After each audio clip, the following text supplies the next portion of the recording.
राधे राधे। आज हम जानेंगे कि केस स्टडी कैसे बनाते हैं मेडिकल, सर्जिकल, नर्सिंग में। मैंने यहाँ पे पल्मोनरी एडिमा को लेकर केस स्टडी बनाई है। अगर आप चाहते हैं कि आप किसी और डिसीज़ को लेकर यहाँ पे केस स्टडी बनाएं तो आप जहाँ पे मैंने अपना डायग्नोसिस पल्मोनरी एडिमा लिखा है वहाँ पे आप अपना डायग्नोसिस लिख सकते हैं। देन अब हम जानेंगे कि केस स्टडी कैसे बनाते हैं। सब फर्स्ट ऑफ ऑल हमको जब केस स्टडी बनाते हैं तो हमको नर्सिंग केयर प्लान बनाना होता है। नर्सिंग केयर प्लान कैसे बनाते हैं मैं आपको बताती हूँ। फर्स्ट ऑफ ऑल जब आप बना रहे हो जैसे केस स्टडी, तो उस टाइम पे आपने जिस पेशेंट को लेकर आप जिस डिसीज़ को लेकर आप बनाना चाहते हैं, तो आप जब पेशेंट का बायोडाटा लेंगे तो यहाँ पे पूरा जो भी आप बायोडाटा लेंगे तो आप यहाँ पे उस बायोडाटा को फिल करेंगे।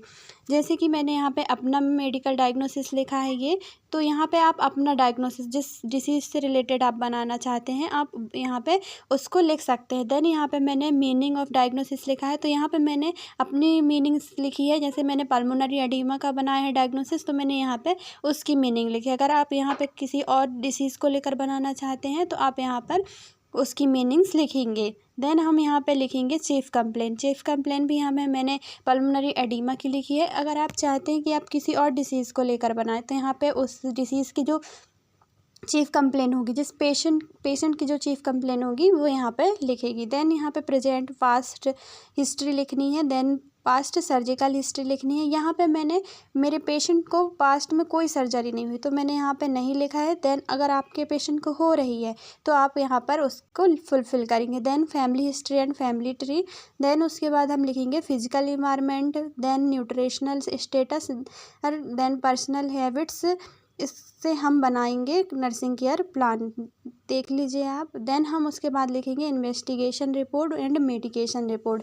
Investigation report and medication report हम जब पेशेंट की फ़ाइल देखेंगे तो उस टाइम पे जो पेशेंट को जो डिसीज़ से रिलेटेड जो भी टेस्ट हुए हैं एंड मेडिसिन चल रही हैं तो हम यहाँ पे वो चीज़ फुलफ़िल करेंगे। देन अब हम लिखेंगे कि पल्मोनरी एडिमा की केस स्टडी कैसे बनाते हैं। सब फर्स्ट ऑफ ऑल हम यहाँ पे इंट्रोडक्शन लिखेंगे, then definition, then incidence rate. Incidence rate का मीन्स होता है कि कितने लोगों को डिसीज़ ने इफ़ेक्ट किया है एंड कितने लोग डिसीज़ से डेथ हुई है।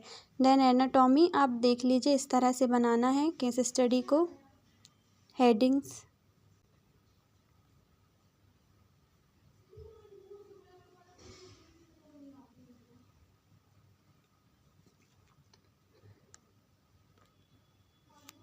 लास्ट में हम बनाएंगे nursing care plan. Nursing care plan बनाने के लिए जो भी पेशेंट को जो भी चीज़ें हो रही हैं तो हम उनको कैसे दूर कर सकते हैं पेशेंट्स को, तो हम उनको लेकर नर्सिंग केयर प्लान बनाते हैं। नर्सिंग केयर प्लान बनाने के लिए कुछ हेडिंग्स होती हैं जो आप देख लीजिए। यहाँ पे असेसमेंट होता है। असेसमेंट में क्या होता है कि हम पेशेंट को असेस करते हैं। Subjective data and objective data लिखते हैं।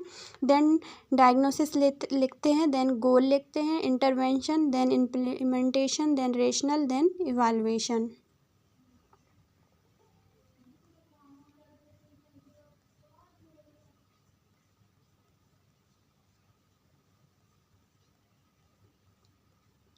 लास्ट में हम complication and health education and conclusion and bibliography. Thank you for watching my video and please subscribe and like and comment.